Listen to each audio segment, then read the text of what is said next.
ಹುಟ್ಟಿದ ಊರ ಒಬ್ಬರ ತೊರೆದ್ರೆ ಏನು ಅನ್ಸಂಗಿಲ್ಲ ರೀ. ಇಡೀ ಊರ ತೊರೆದ ಹೋಗೋದಂದ್ರೆ ಭಾಳ ಕಷ್ಟದ. ಯಾಕಂದ್ರೆ ಹುಟ್ಟಿನಾಗ ಹಿಡ್ದು ಅಲ್ಲಿ ಆಟ ಆಡೀವಿ, ಅಲ್ಲಿ ಬೆಳೆದೀವಿ, ಶಾಲೆ ಕಲ್ತೀವಿ ಮಾಡೀವಿ.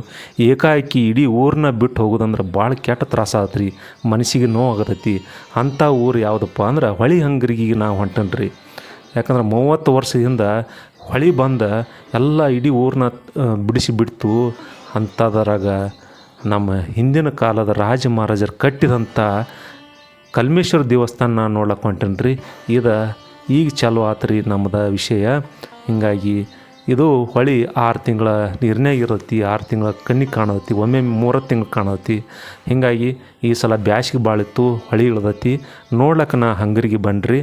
ಹೀಗಾಗಿ ಒಟ್ಟು ನೋಡ್ರಿ, ನಮ್ಮ ಆಲಮಟ್ಟಿ ಏನು ಕಟ್ಟಿದ್ರಲ್ಲ ಕಟ್ಟನ ಅವಾಗ 54 ಹಳ್ಳಿ ಮುಳುಗಿದು ಅಂತೇಳಿ ಒಂದು ಕಡೆ ವರದಿ ಹೇಳ್ದೈತೆ ರೀ. ಇನ್ನೊಂದು 136 ಹಳ್ಳಿ ಮುಳುಗಿದು. ಅಂಥ ಸಾಲಿನಾಗ ಹೊಳೆ ಹಂಗರಿ ಒಳಗೆ ಈ ಬಾವಿಯಿಂದ ನೀರು ತೊಗೊಂಡು 1943ರಾಗ ಈ ಬಾವಿ ಜೀರ್ಣೋದ್ಧಾರ ಮಾಡಿದ್ದು ಇಲ್ಲಿ ಉಲ್ಲೇಖ ಐತ್ರಿ. ಇಲ್ಲಿಂದ ತೊಗೊಂಡ ಕಲ್ಮೇಶ್ವರ ದೇವಸ್ಥಾನಕ್ಕೆ ಇಲ್ಲಿ ನಿತ್ಯ ಪೂಜೆ ಮಾಡ್ತಿದ್ರು, ಇಲ್ಲೆಲ್ಲ ಮಂದಿ ಇದ್ರಿ. ಹೀಗಾಗಿ ಹಲವಾರು ಹೂಗಾರ ಸಮಾಜ ಎಲ್ಲ ಪಾಟೀಲ್ ಮನೆ ತಂದವರು ಇಡೀ ಊರನ್ನ ಐತ್ರಿ. ಎಲ್ಲ ಮುಳುಗಿ ಬರೀ ಫೌಂಡೇಶನ್ ಅಟ್ಟ ಕಾಣ್ತಾವೆ, ಕಲ್ಲುಗಳು ಒಟ್ಟು ಕಾಣ್ತಾವೆ. ಹಿಂಗೆ ಮೊದಲು ಬರೋಕ್ಕಿಂತ ಮೊದಲ ನಿಮ್ಗೆ ಸ್ವಾಗತ ಮಾಡ್ಕೋದತ್ರಿ. ಅತಿ ಎತ್ತರವಾದ ನಂದಿ ವಿಗ್ರಹ ಬಸವಣ್ಣ ಅಂತ ಕರಿತೀವಿ. ಭಾಳ ಚಂದ ಕೆತ್ತನೆ ಮಾಡ್ಯಾರ್ರಿ, ಭಾಳ ನಾಜೂಕ್ ಐತ್ರಿ, ಭಾಳ ಎತ್ತರ ಐತ್ರಿ, ಭಾಳ ಭಾರ ಐತಿ. ಇಲ್ಲಿ ಯಾಕೆ ಐತಿ ಅನ್ನೋದು ನನಗೆ ಗೊತ್ತಿಲ್ಲ ರೀ. ಇಲ್ಲೊಂದು ಗುಡಿ ಇದ್ದಿತ್ತು ಏನೂ ಗೊತ್ತಿಲ್ಲ. ನಾವು ಇವತ್ತು ಹೊಳೆಯ ಹೊಸ ಹಂಗರಿಗಿಂದ ಹೊಳೆ ಹಂಗರಿಗೆ ಹೊರಟಾಗ ನಾವು ಇನ್ನೂ 4 ಕಿಲೋಮೀಟ್ರ್ ಹೋಗಬೇಕು. ಅಲ್ಲಿ ನಮಗೆ ಕಾಣುತ್ತೆ ನಂದಿ ವಿಗ್ರಹ, ಅತಿ ಪ್ರಾಚೀನವಾದಂಥ ನಂದಿ ವಿಗ್ರಹ ನಾವು ನೋಡ್ತೀವಿ. ಇಲ್ಲಿಂದ ನಾವು ನೇರವಾಗಿ ನಾವು ಎಲ್ಲಿ ಹೋಗ್ಬೇಕಂದ್ರೆ ಹೊಳೆ ಹಂಗರಿ ಒಳಗೆ ಹೋದರೆ ಕಲ್ಮೇಶ್ವರ ದೇವಸ್ಥಾನ, ಹಾಗೆ ಪುರಾತನ ಹನುಮ ಮಂದಿರ ನಮಗೆ ಸಿಗುತ್ತೆ. ಅಷ್ಟು ಹೊಳೆಯ ಹೊಸ ಹಂಗರಿಗಿಂದ ಹೊಳೆ ಹಂಗರಿಗೆ ಹೊರಟಾಗ ನಾವು ಇನ್ನೂ 4 ಕಿಲೋಮೀಟ್ರ್ ಹೋಗಬೇಕು. ಅಲ್ಲಿ ನಮಗೆ ಕಾಣುತ್ತೆ ನಂದಿ ವಿಗ್ರಹ, ಅತಿ ಪ್ರಾಚೀನವಾದಂಥ ನಂದಿ ವಿಗ್ರಹ ನಾವು ನೋಡ್ತೀವಿ. ಇಲ್ಲಿಂದ ನಾವು ನೇರವಾಗಿ ನಾವು ಎಲ್ಲಿ ಹೋಗ್ಬೇಕಂದ್ರೆ ಹೊಳೆ ಹಂಗರಿ ಒಳಗೆ ಹೋದರೆ ಕಲ್ಮೇಶ್ವರ ದೇವಸ್ಥಾನ, ಹಾಗೆ ಪುರಾತನ ಹನುಮ ಮಂದಿರ ನಮಗೆ ಸಿಗುತ್ತೆ. ಅಷ್ಟು ಪುರಾತನ ಐತಿ ನೋಡ್ರಿ. ಎಷ್ಟು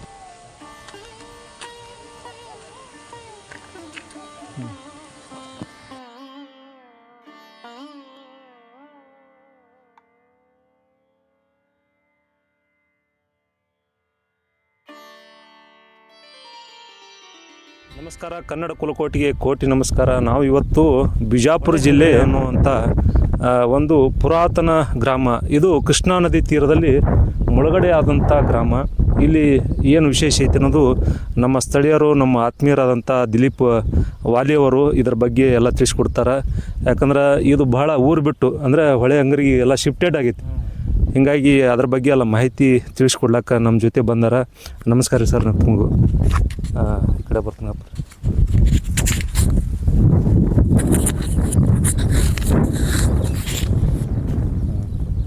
ಇದು ಎಷ್ಟು ವರ್ಷ ನೀವು ನೋಡ್ರಿ ಇದನ್ನು ನಾವು 50 ವರ್ಷದಿಂದ ನೋಡ್ಕೊತಿದ್ದೀವಿ ನಾವು. ಹಾಂ ಅಂದ್ರೆ ಮುಳುಗಿದ್ದು ಯಾವಾಗ ಬಿಟ್ಟಾರ ಇದನ್ನು? 98ರಾಗ 1998ರಾಗ ಈ ಹೊಳೆ ಹಂಗರಿ ಅನ್ನೋ ಗ್ರಾಮ ತೊರಿಬೇಕಾತ. ಯಾಕಂದ್ರೆ ಆಲಮಟ್ಟಿ ನೀರು ಏನು ಡ್ಯಾಮ್ ಕಟ್ಟಿ ಏನು ನೀರು ನಿಂದಿರ್ಸ್ಲಾಕತ್ರು, ಆ ಟೈಮ್ಗೆ ಏನೈತಿ ಇಡೀ ಗ್ರಾಮಗಳನ್ನು ಬಿಡ್ಲಾತ್ರು. ಹಿಂಗಾಗಿ 1998ರಾಗ ಬಿಟ್ರಲ್ರಿ. ಅಂದ್ರೆ 98ರಾಗ ಪ್ರವಾಹ ಬತ್ತು, ಅವಾಗ ಬಿಟ್ಟು ಹೋಗಿವಿ ನಾವು. ಮುಳುಗಿತ್ತು ಅವಾಗ ಊರು, ಇಡೀ ಊರೆಲ್ಲ ಮುಳುಗಡೆ ಆಯ್ತು. ಹಿಂಗಾಗಿ ಇಡೀ ಊರ ಅಂದರೆ ಹೊಳೆ ಹಂಗರಿಗೆ ಗ್ರಾಮ ಎಲ್ಲ ಮುಳುಗಿ ಹೋದ್ಮ್ಯಾಗ ಇನ್ನು ನಾವು ಇಲ್ಲಿದ್ರೆ ಆಗೋದಿಲ್ಲ ಅಂಥೇಳಿ ಎಲ್ಲ ಇಡೀ ಗ್ರಾಮನೇ ತೊರೆದ್ರು. ಇಲ್ಲಿ ಯಾರ್ಯಾರು ಮನೆ ಇದ್ರು? ಇವೆಲ್ಲ ಗಾಣಿಗ್ಯಾರ ಅಂತ ಹೇಳಿದ್ರು, ಹೂಗಾರು, ಮತ್ತು ಈ ಕಡೆ ಅರ್ಜನ್ ಕೇರಿ, ಮತ್ತು ಈ ಕಡೆ ಗೌಡ್ರ ಮನೆ ತಾನ, ಈ ಕಡೆ ಶೆಟ್ರು ಎಲ್ಲ ಇದ್ದು. ಈ ಕಡೆ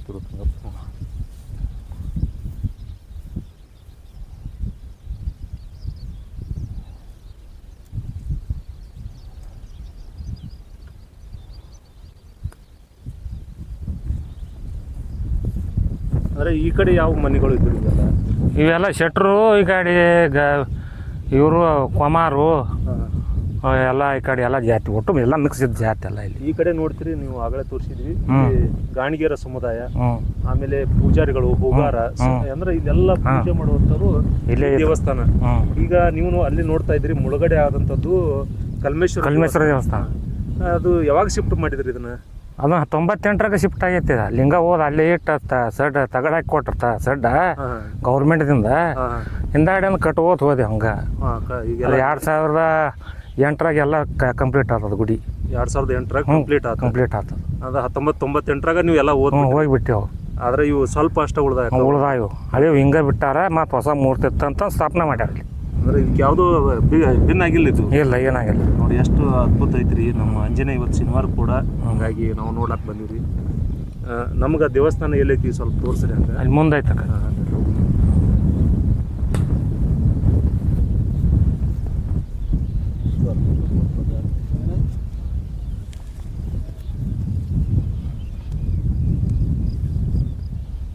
ಗ್ರಾಮದ ಚಾವಡಿ ಇಲ್ಲಿ ಮಗ್ಲು ಇಲ್ಲಿ. ಯಾವುದು ಇದು? ಇದು ಕಲ್ಲು ಬಿದ್ದವಲ್ಲ ಇದು. ಇದು ಗ್ರಾಮ ಪಂಚಾಯತಿ. ಪಂಚಾಯತಿ ಅಂತೇಳಿ ಇದ್ದು ಹಿಂದಕ್ಕವಾಗ. ಆಮೇಲೆ ಈ ಕಡೆ ಯಾವ ಇದ್ದು ರೀ? ಮತ್ತೆ ಈ ಕಡೆ ಅವೆಲ್ಲ ಹಾಲು ಮತ್ತು ಸಮಾಜದವ್ರದ್ದು. ಈ ಕಡೆ ಎಲ್ಲ ಮನೆಗಳಿದ್ದು ಈ ಕಡೆ. ಮತ್ತೆ ಯಾವ ಇದ್ದು ತೋರಿಸ್ರಲ್ಲ? ಯಾರವ್ರದ್ದು ಈಗ ಏನು ಇದು ಗ್ರಾಮದ ಚಾವಡಿ ಅದು. ಗ್ರಾಮ ಪಂಚಾಯತಿ ಅಂದ್ರೆ ಇಲ್ಲೆಲ್ಲ ಕುತ್ಕೋತಿದ್ರು. ಇಲ್ಲಿ ಹನುಮಂತರ ಗುಡಿ ಎಲ್ಲಿತ್ತು? ಅಲ್ಲಿ ಮೂರ್ತಿ ಐತ್ಲ, ಅದ ಹನುಮಂತರ ಗುಡಿ. ಇಲ್ಲಿಂದ ಚಲೋ ಆಗಿ ಅಲ್ಲಿ ತಾನ ಐತೆ ಕಲ್ಮೇಶ್ವರ ದೇವಸ್ಥಾನಕ್ಕೆ ಹೋಗು. ಹೋಗು ಸೀದಾ ದಾರಿನ ಅದು. ಅಂದ್ರೆ ಇಲ್ಲಿ ಶಾಸನ ಐತಂದ್ರು ಗಾಣಿಗೆರ ಅವ್ರ ಮನೆ ಅಂತ. ಅದು ಎಲ್ಲಿ ಐತೆ ನಮ್ಗೆ ಗೊತ್ತಿಲ್ಲ ರೀ ಅದು. ಅಂದ್ರೆ ಎಲ್ಲಿ ಹಿಂಗೆ ಎಲ್ಲಿ ಸಿಕ್ಕಿಲ್ಲ ಅದು, ಎಲ್ಲಿ ಇಲ್ಲ ಅದು. ಇದು ಮನೆಗಳು ಇವೆಲ್ಲ ಎಲ್ಲ ಹಳಿವು ಅದ ಒಳ್ಳ ಅದೆಲ್ಲ ಏನೇನು ಬಿದ್ದಾವು.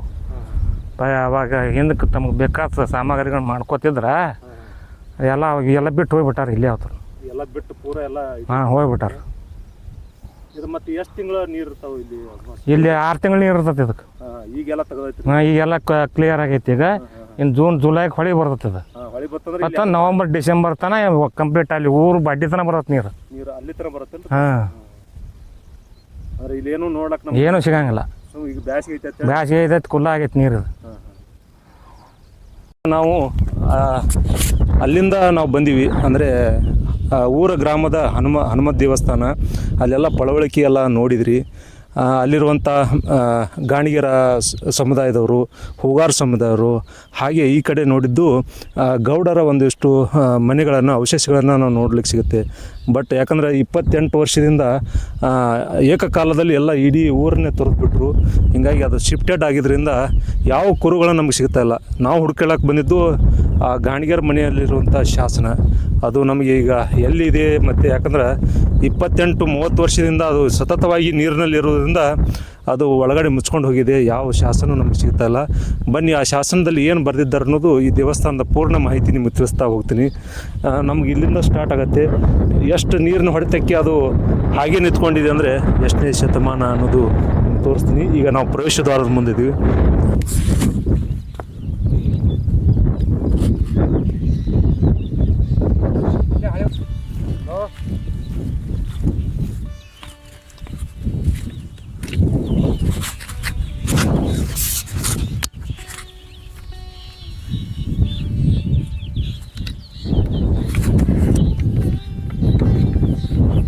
ನೀರು ಬರ್ತಾ ಇತ್ತು ಇಲ್ಲಿ. ಒಂದು ಇದ ಪ್ರವೇಶ ದ್ವಾರ. ಈಗ ಅಲ್ಲಿ ತನಕ ನೀರು ಅಂದ್ರೆ ಯಾವತ್ತು ಅಂದರೆ ಆ ಗುಡಿಯ ಅರ್ಧ ಮುಳುಗಡೆ ಆಗುತ್ತೆ. ನೀವು ನೋಡ್ತಾ ಇದ್ದೀರಿ, ಇದು ಅತಿ ಪುರಾತನವಾದಂಥ ಕಲ್ಮೇಶ್ವರ ದೇವಸ್ಥಾನ. ಹಾಗೆ ಇಲ್ಲಿ ಅಕ್ಕ ಮಹಾದೇವಿ ಕೂಡ ಇಲ್ಲಿ ಸ್ಥಾಪನೆ ಮಾಡಿದ್ರಿ. ಇಲ್ಲಿಂದ ಏನೇನು ನೀವು ತೆಗೆದುಕೊಂಡು ಹೋದ್ರಿ? ಮೂರ್ತಿ ತಗೊಂಡು ಹೋಗಿಲ್ಲ, ಎಲ್ಲ ಹೊಸ ತರಿಸಿವಿ. ಎಲ್ಲ ಹೊಸ ಮೂರ್ತಿನ ತರಿಸಿವಿ, ಎಲ್ಲ ತರಿಸಿದ್ರಿ. ಯಾಕಂದ್ರೆ ಇಲ್ಲಿ ಏನು ಒಯ್ದು ಆಗಲಿಲ್ಲ. ಹಂಗೆ ಬಿಟ್ಟಿವಿ ಇಲ್ಲಿ. ಯಾಕೆ ಒಯ್ದು ಆಗಲಿಲ್ಲನ್ರಿ? ಆಗಲಿಲ್ಲ. ಅಂದ್ರೆ ಇನ್ನು ಯಾರು ಅದ್ರದ್ದು ಏನು ಮಾಡಿಲ್ಲ, ಅಲ್ಲಿ ಹೊಸ ಸ್ಥಾಪನೆ ಮಾಡಿಬಿಟ್ಟು. ಅಂದ್ರೆ ಒಯ್ಬೇಕಂತ ಮಾಡಿದ್ರಿ, ಏನು ಆಗಿಲ್ಲ, ತೆಗಿಲಕ್ಕೆ ಬರಲಿಲ್ಲ. ಓಹೋ, ಅಂದ್ರೆ ಅಷ್ಟು ಪವಾಡ ಐತೆ. ಪವಾಡ ಐತಿ ಕಲ್ಮೇಶ್ವರ.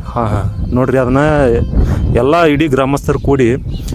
ಇನ್ನೊಂದು ಇಲ್ಲಿ ವಿಶೇಷ ಅಂದ್ರೆ ಇದೇನು ಕೃಷ್ಣಾ ನದಿ ಮುಳುಗಡೆ ಆಗುತ್ತೆ. ಈ ಬೆಳ್ಳುಬ್ಬಿಯಿಂದ ಹೊಳೆಹಂಗರಿಗೆ, ಕೊಲ್ಲಾರ, ಮತ್ತು ಬಳುತಿ ಇವೇನು ಒಂದೇ ನೇರವಾದಂಥ ಇದ್ರಾಗದವ್ರಿ. ಮತ್ತು ಈ ಎಲ್ಲ ಗ್ರಾಮಸ್ಥರು ಅಂದರೆ ಏನು ಹೊಳೆ ದಂಡಿ ಮೇಲಿರುವಂಥ ಹೊಳೆ ಅಂಗರಿಗೆ, ಬೆಳ್ಳುಬ್ಬಿ ಮತ್ತು ಬಳುತಿ ಈ ಗ್ರಾಮದ ಎಲ್ಲ ಜನರು ಒಂದು ಮನಸ್ಸು ಮಾಡಿ ಸರ್ಕಾರ ಮತ್ತು ಎರಡು ಕೂಡಿ ಆ ದೇವಸ್ಥಾನ ಮುಳುಗಡೆ ಆಗ್ತಾವೆ, ಇನ್ನು 6 ತಿಂಗಳು ನಮ್ಗೆ ದರ್ಶನ ಆಗಲ್ಲ ಅಂತೇಳಿ ಎಲ್ಲ ದೇವಸ್ಥಾನಗಳನ್ನ ಶಿಫ್ಟ್ ಮಾಡಿ ಹೊಸ ಊರಿಗೆಲ್ಲ ಸ್ಥಾಪನೆ ಮಾಡ್ಯಾರ. ನೀವು ಕೂಡ ನಮ್ಮ ಚಾನಲ್ದಾಗ ನೋಡ್ಬೋದು. ನಾ ಬಳುತಿ ತೋರಿಸಿದ್ದೀನಿ, ಆಮೇಲೆ ಬೆಳ್ಳುಬ್ಬಿ ತೋರಿಸಿದ್ದೀನಿ. ಇಲ್ಲೇ ನಿಮ್ಗೆ ಅನಂತಿ ಕಾಣೋದು ಬೆಳ್ಳುಬ್ಬಿ ಐತಿ, ಅದು ಚೆನ್ನಾಗಿ ಕೂಡ ನೋಡ್ಬೋದು. ಅದು ನಮ್ಗೆ ಈಗ ಹಳೆ ಪುರಾತನ ದೇವಸ್ಥಾನ ತೋರಿಸ್ರಿ ಸ್ವಲ್ಪ.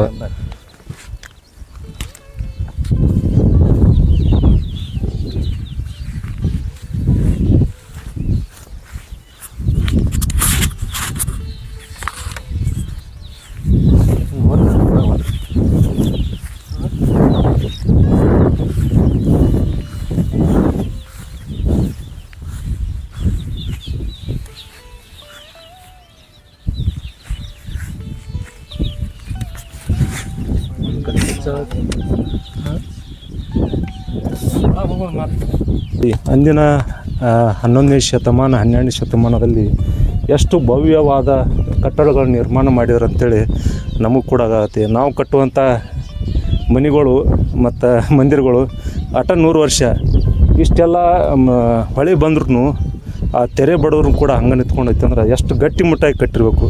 ಮತ್ತು ಇನ್ನೊಂದು, ಅವ್ರಿಗೆ ಆಲ್ಮಟ್ಟಿ ಡ್ಯಾಮ್ ಅಥವಾ ಕಟ್ತಿದ್ರಂದ್ರೆ ಅವರು ಇಲ್ಲಿ ಕಟ್ತಿದ್ದಿಲ್ಲ, ಅವ್ರಿಗೆ ಕಲ್ಪನೆ ಇದ್ದಿಲ್ಲ ಇದ್ದಿಲಾಗ, ಇಲ್ಲಾಂದ್ರೆ ಅವರು ಇನ್ನಷ್ಟು ದೂರ ಕಟ್ತಿದ್ರು ಏನೋ. ಬಟ್ ನಮ್ಮ ಭಾರತೀಯ ಸಂಸ್ಕೃತಿ ಒಳಗೆ ನಮ್ಗೆ ಎಲ್ಲ ಒಂದು ಅಜ್ಮಾಸ್ ಎಷ್ಟು ಹಳ್ಳಿ ಮುಗಿರ್ಬೋದು ಕೃಷ್ಣ? 360 ಹಳ್ಳಿ. ಹಾಂ ನೋಡಿರಿ, 360 ಹಳ್ಳಿ ಒಳಗೆ ನಾನು ಸ್ವಲ್ಪ ಒಂದು 4 ಊರು ಅಷ್ಟೇ ಮಾಡೀನಿ. ಇನ್ನೂ ಎಷ್ಟು ಹಳ್ಳಿಗಳು ಮುಳುಗ್ಯಾವ ಗೊತ್ತಿಲ್ಲ. 360 ಹಳ್ಳಿಗಳ ಇತಿಹಾಸ ಭಾಳ ಐತಿ. ಹೀಗಾಗಿ ಹೊಳೆ ಹಂಗರಿ ಒಳಗೆ ಬಂದೀನಿ ರೀ. ಇಲ್ಲಿಂದ ದೇವಸ್ಥಾನ ಮೂಲ ನಾವು ಗರ್ಭ ದೇವಸ್ಥಾನಕ್ಕೆ ಹೊಂಟೀವಿ. ಯಾಕಂದ್ರೆ 6 ತಿಂಗಳು ಮಾತ್ರ ನಮಗೇನು ಕಣ್ಣಿಗೆ ಕಾಣಲಿಕ್ಕೆ ಸಿಗಲ್ಲ, ಮತ್ತು ಬರಲಿಕ್ಕೂ ಅಸಾಧ್ಯವಾದದ್ದು. ಯಾಕಂದ್ರೆ ಎಷ್ಟು ಟ್ರೈ ಮಾಡಿದ್ರು ನೀರಿನಾಗ ಏನು ಕಾಣೋದಿಲ್ಲ, ಸಿಗೋದಿಲ್ಲ. ಯಾಕಂದ್ರೆ ಹಾವು ಮತ್ತು ಎಲ್ಲ ತುಂಬಿರ್ತಾರೆ. ಬರೀ ಒಳಗಡೆ ಪ್ರವೇಶ ಮಾಡೋಣ.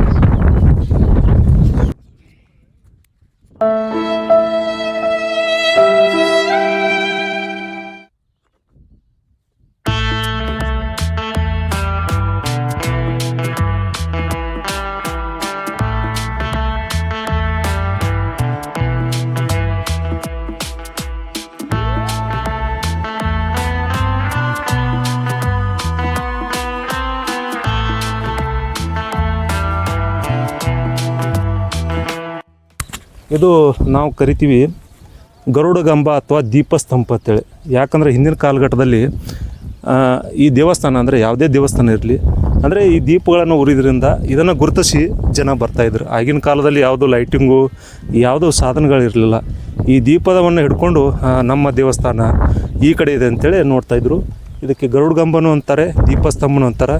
ಹಿಂಗೆ ನಾವು ಪ್ರವೇಶದ್ವಾರದಿಂದ ಒಳಗೆ ಬಂದಾಗ ಇಲ್ಲಿತವರೆಗೆ ನೀರು ಬಂದು ನೋಡಿ ಎಲ್ಲ ಕೊರಕಲಾಗಿ ಬಿಟ್ಟಿದೆ. ಮುಂದಿನ ದಿನಗಳಲ್ಲಿ ಇದು ನೋಡ್ಲಿಕ್ಕೆ ಸಿಗಲ್ಲ, ನಮ್ಮ ಚಾನಲ್ನಲ್ಲಿ ಸಿಗ್ತಾಯಿದೆ. ಫಸ್ಟ್ ಟೈಮ್ ಬರ್ಲಾಯ್ತೀವಲ್ರಿ ಇದನ್ನು ಯಾರೂ ಮಾಡಿಲ್ಲ ಬಹುಶಃ. ಯಾಕಂದರೆ ಹೆದರಿಕೆನೂ ಆಗುತ್ತೆ, ಕೆಲವೊಂದು ಜನ ಬರಲ್ಲ, ಭಾಳ ಕಷ್ಟನೂ ಐತಿ ಇದು. ಮತ್ತು ನೋಡ್ಲಿಕ್ಕೆ ಸಿಗಂಗಿಲ್ಲ ಇದು.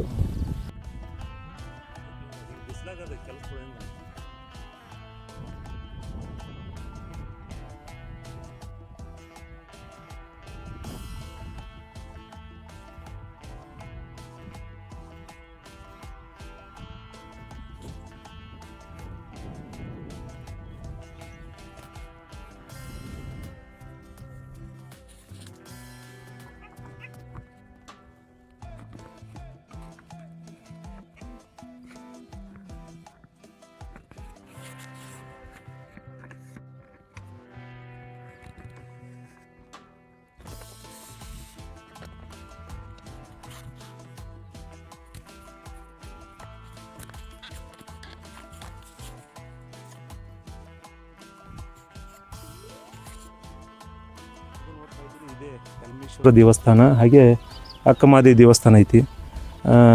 ಇಲ್ಲಿನ ಬಹಳಷ್ಟು ಪುರಾತನವಾದದ್ದು. ಎಷ್ಟು ಪುರಾತನ ಅನ್ನೋದು ನಿಮಗೆ ಹೇಳ್ತೀನಿ ರೀ. ಈ ಗ್ರಾಮಕ್ಕೆ ಏನಂತ ಕರಿತಾ ಇದ್ರು, ನೀವು ಇನ್ನೊಂದು ಹಂಗರಿ ಐತಿ, ಅದು 4, 5, 6 ಊರು ಅದಾವ. ನೀವು ಕನ್ಫ್ಯೂಸ್ ಅಂದ್ರೆ ಗೊಂದಲ ಮಾಡ್ಕೋಬೇಡ್ರಿ. ಇದು ಹೊಳೆ ಹಂಗರಿಗೆ, ಇದು ಕೊಲ್ಲಾರಿಂದ ಅತಿ ಸಮೀಪ ಐತಿ. ನೀವು ಈ ಕಡೆಯಿಂದ ಬಂದರೆ ಕೊಲ್ಲಾರಿಂದ ಬರ್ಬೋದು. ಈ ಕಡೆ ನೀವು ಬಿಜಾಪುರದಿಂದ ಬರ್ತಾಯಿದ್ರೆ ನೀವು ಹಲಗಣಿ ಮಾರ್ಗವಾಗಿ ಉಪ್ಪಲ್ದಿನಿ ಮಮದಾಪುರ, ನೀವು ಪ್ರಸಿದ್ಧ ಯಾವುದು ಆದಿಲ್ ಶಾ ಕಟ್ಟಿಸಿದಂಥ ಮಮದಾಪುರ ಕೆರೆಯಿಂದ ನೀವು ರೈಟ್ ಸೈಡ್ ತಿರುಗಿ ಬಂದರೆ ಹೊಳೆಹಂಗರಿ ಗ್ರಾಮ ಕೇಳಿದರೆ ಯಾರು ಬೇಕಾದವ್ರು ಹೇಳ್ತಾರೆ. ಈ ಹೊಳೆಹಂಗರಿಯಲ್ಲಿ ಮೊದಲಿನ ಕಾಲದಲ್ಲಿ ಏನಂತ ಕರೀತಿದ್ರೆ ಹಂಗರಕಿ, ಮುಂದೆ ಅದು ಹಂಗರಿಕೆ ಆಯ್ತು ಅಂತೇಳಿ ಐತಿ ಹೇಳುತ್ತೆ ಮತ್ತು ಇತಿಹಾಸ ದಾಖಲೆ ಹೇಳುತ್ತೆ.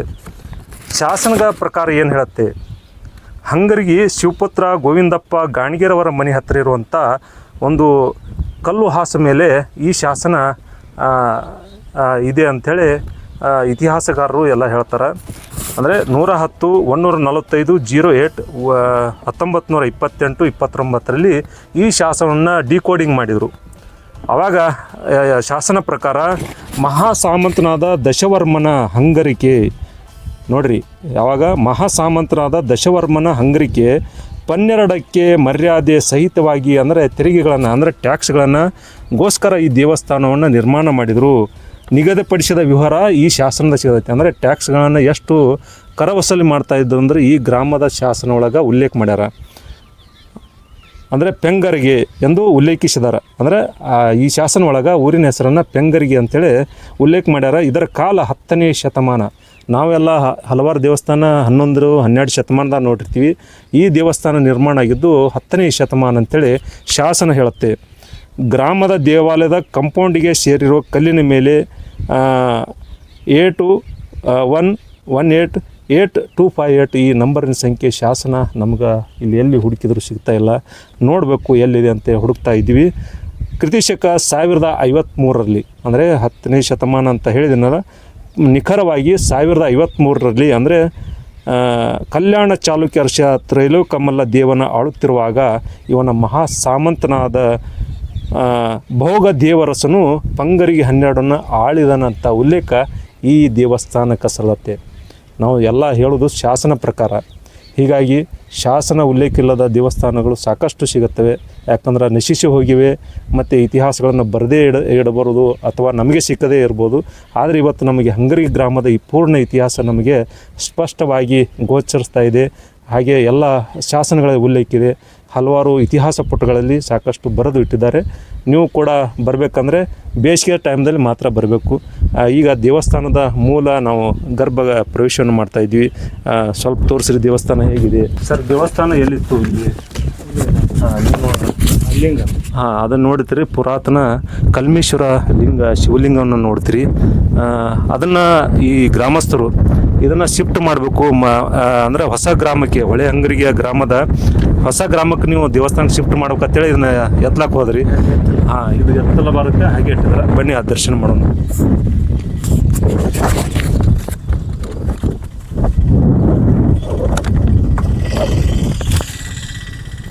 ಅಂದರೆ ಇಲ್ಲಿಂದ ಗುಡಿ ಚಾಲು ಆಗುತ್ತೆ. ಇಲ್ಲಿಂದ ಸ್ಟಾರ್ಟ್ ಆಗುತ್ತೆ.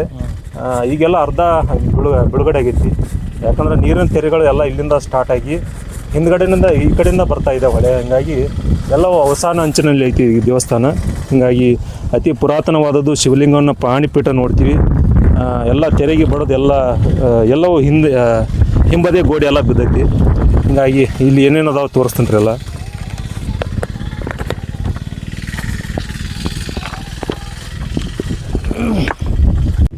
ಸರ್, ತೋರಿಸ್ರಿ ಇವು ಯಾವ ದೇವಸ್ಥಾನ? ಇದು ಬಸವೇಶ್ವರ. ಇವೆಲ್ಲ ಲಿಂಗ ಇವು ಹಳೆ ಶಾಸನದ ಎಲ್ಲ ಗೊಂಬೆಗಳು. ಅಂದ್ರೆ ಸಪ್ತ ಮಾತ್ರಿಕೆ ಎಲ್ಲ ಅದಾವ. ಮತ್ತೇನು ರೀ ಸರ್? ಮತ್ತು ಇವ ಅಷ್ಟ ಮತ್ತೆ ಅವು ಲಿಂಗ ಅಲ್ಲಿ ಈಗ ನೋಡಿ ವರ್ಷ ಹೊಳೆ ಬಂದು ಎಲ್ಲ ಇದು ಬೀಳಕ್ಕಾಗೈತಿ. ಒಟ್ಟು ಈಗ ಎಲ್ಲ ಬಿದ್ದತಿ. ಈಗ ಸ್ವಲ್ಪ ಉಳಿಸ್ತದೇನು ನೋಡ್ತಿದ್ರಲ್ಲ ಸ್ನೇಹಿತರೆ, ಈಗ ಅರ್ಧ ಎಲ್ಲ ಬಿದ್ದಿದೆ. ಈಗ ಇದು ಕೂಡ ಈ ವರ್ಷ ಅಥವಾ ಯಾವ ವರ್ಷ ಬೀಳತ್ತೇನಿಲ್ಲ, ಅಷ್ಟು ಗಟ್ಟಿಯಾಗಿ ನಿಂತಂಥದ್ದು. ಯಾಕೆ ಗಾರೆ ಹಚ್ಚದಿಂದ ಬಳಸಿದಂಥದ್ದು ಇನ್ನೂವರೆಗೆ ನಿಂತೈತಿ. ಇವೆಲ್ಲ ನೋಡ್ತೀವಿ. ಹಿಂಬದಿ ಎಲ್ಲ ಇದ್ದಂಥ ದೇವಸ್ಥಾನ, ಅದ ಪಳವಳಿಕೆ ಎಲ್ಲ ನೋಡ್ತೀವಿ. ಆದರೆ ಶಾಸನ ಕಲ್ಲು ನಮ್ಗೆ ಸಿಗ್ತಾ ಇದೆ.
ಹೌದು.